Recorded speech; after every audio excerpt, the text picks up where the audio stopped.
Men ko'p yillik tajribaga ega zaykologman va duduqlanuvchilar bilan ishlash uchun o'z metodikamni ishlab chiqqanman. O'zim va shogirdlarim bu usulni qo'llab juda ham ko'p natijalar qilib bolajonlarga yordam berib kelyapmiz. Hozir shogirdimdan bu usul haqida so'raymiz. Feroz, sizga bir ikkita savolim bor edi. Mana duduqlanuvchi metodikamda ishlaymiz. Sizda eng tez natija qanchada bo'lgan? Eng tez natija menda 2 haftada bo'lgan. Eng uzoq natijam 1 oyda bo'lgan. Nima deb o'ylaysiz? Metodika ishlaydimi?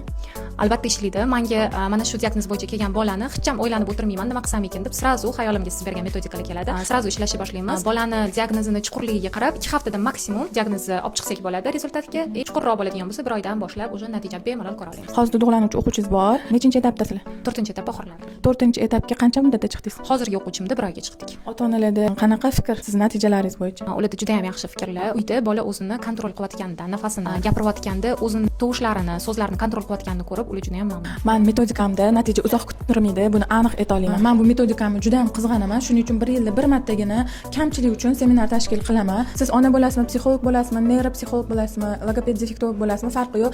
Atigi 10 kishi uchun seminar tashkil qilaman. Birinchi bo'lib yozilganlargina seminarda ishtirok etib, bu metodikani o'rganib olishinglar mumkin. Joyinglarni kimdir egallab olmasdan seminarga yozilib oling.